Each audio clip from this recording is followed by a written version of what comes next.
people together. They probably haven't, but I was actually doing that. That is, what I was doing. The interreligious event that I organized, which again, it was to try and promote care for the earth, care for the environment from a religious perspective. Universal values. Yes, I invited pretty well everyone. Not everyone attended, but I had members of the Hindu community. Yeah. I had members of the Christian and Islamic Muslim community. There was no official Jewish participation because they tend not to do that, but there were some Jewish people. I had pagans. I had atheists were invited, and some did show up. So I actually managed to do this. Yeah. And then I'm, told I'm psychotic and what I'm doing is a cult. And That's too bad. Yeah. So anyway, thanks for your interest. Hey, no problem. Yeah. Okay. Bye-bye. Oh, I can go on forever if you want, but I'm sure you have other things to do. So that was a nice little conversation. A young man, guy walking away there with the flowers. He walked past me, and then he came back. He wanted to know what it was about, and that's all. I told him in some general terms. I didn't even mention a lot of the more recent stuff because today was the 20th anniversary of Reverend Ray Drennan's attack, or at least my complaint about it, not the attack itself. That was in January of 1995. Yeah, 1995. But my complaint was filed a few months later on the advice of lawyer, because Drennan's attack on me was serious enough that I felt it'd be a good idea to seek the advice of a lawyer, and ideally maybe even have the lawyer draft a letter of grievance so that it might be taken seriously. But the lawyer I consulted basically didn't want to write a letter himself, but what he did do is he said, if you're going to complain about Reverend Ray Drennan labeling you psychotic, I would advise you to see a psychiatrist and be examined and be able to prove that, well, no, actually you're not psychotic. Just go get examined and get a doctor's letter saying that you're not psychotic before you file the complaint. And so that's what I did, and it took a couple of months to be examined. I wanted 2 examinations, and they ended up being spaced a couple of months apart because the psychiatrist in question went on vacation. So it took a bit longer than expected to get the letter or note from the psychiatrist saying, well, he examined me and couldn't find the slightest trace of psychosis in me, because that's exactly what he said. Couldn't find any signs of psychosis at all. And on February 14th of 1996, I handed my letter of grievance to the board members who were meeting at a Unitarian Church in Montreal board meeting that night. 20 years ago. Anyhow, so as a result of that, and the result of letting him sort of, he asked questions about the ban and so on, so I just dealt with his questions more than bringing up, I didn't even mention the blasphemous libel accusations against me and so on. Didn't go into any detail about the criminal charges brought against me and so on. So, it's quite the saga spread over more than 20 years, and all because Unitarian Universalists fail miserably to live up to what's written here. One more time. Le chemin que nous parcourons revêt autant d'importance que la destination que nous cherchons à atteindre. Il n'y a pas de raccourci. Lorsqu'il s'agit de vérité et de réconciliation, nous devons parcourir toute la distance. So, in English, the path that we are traveling on has as much importance as the destination that we seek to attain or reach. There are no shortcuts. when it comes to truth and reconciliation, we must go the full distance.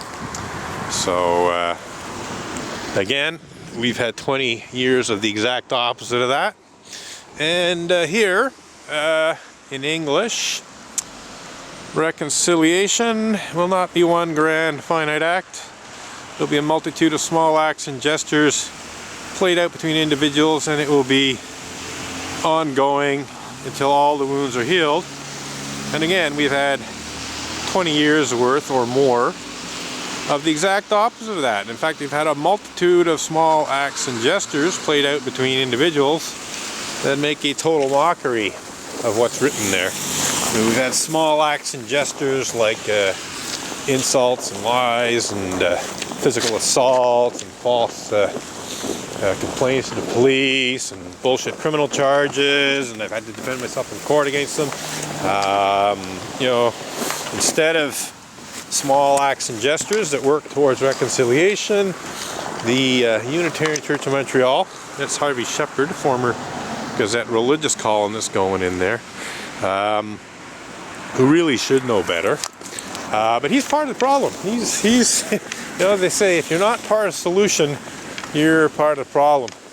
And unfortunately, although Harvey Shepherd is one of the more benign members of the Unitarian Church of Montreal, it would be fair to say he's also one of the more benighted members of the Unitarian Church of Montreal, in that, you know, he just doesn't want to get involved. He really, you know, like many members of the church, he just buries his head in the sand, doesn't want to know, doesn't want to deal with it, just pretend nothing's wrong.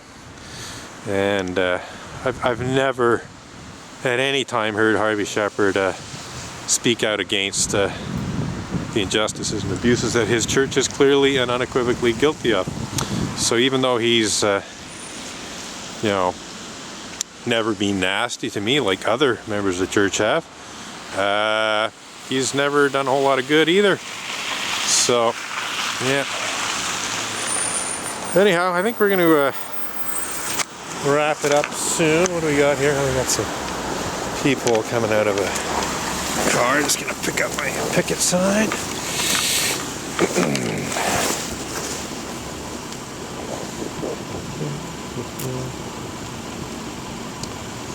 Let's make sure that they see my little sign here. A Range Rover, no less. It's quite the vehicle. So yeah, I think we're going to wrap up this protest soonish. Yeah. A little bit of a latecomer, straggler.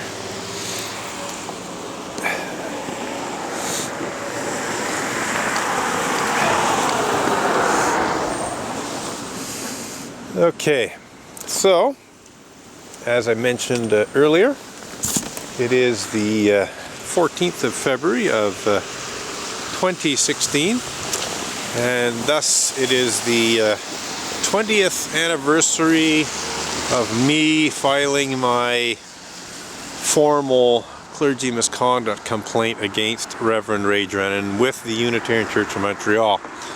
And I should add that, you know, my complaint was made at the local level. The letter was addressed to the local church board members. It was not addressed to the UUA itself specifically. I was trying to deal with it at the local level. But I did send a copy of my complaint letter to UUA President John Burens, who was president at the time. And prior to sending him that letter, I actually had pretty good relations with him. I'm not saying, you know, I had a lot of contact with him, but I had sent him letters concerning trying to get support for Creation Day, trying to get the Unitarian Church to responsibly look at the revelatory religious experience that I was trying to get them to responsibly look at and deal with. And I'd actually received some handwritten letters from him that they sort of blew me off, but in a nice way. he sort of politely declined to do anything, kind of thing. But it was kind of actually interesting that he actually hand wrote the letters and even put personal details in them, which was kind of interesting, sort of somewhat unusual. So I wasn't expecting, you know, President Buren's to just totally fuck up, which is essentially what happened. You know, and all I was really looking for was oversight from him. I wanted John Buren's to make it clear to the church here that he was keeping an eye on things and that they would be well advised to respond in a responsible manner to my complaint letter. I wasn't actually filing a complaint with the UUA. But he, good day, sir, he nonetheless put my letter of grievance in the hands of Reverend Diane Miller, who was the director of the Ministerial Fellowship Committee, for her to deal with in her capacity as the director of the Ministerial Fellowship Committee, which deals with clergy misconduct. And Reverend Diane Miller and the executive of the UUA's Ministerial Fellowship Committee actually had the unmitigated gall to rule that Reverend Ray Drennan's behavior, as I described it in my letter of grievance, was within the appropriate guidelines of ministerial leadership.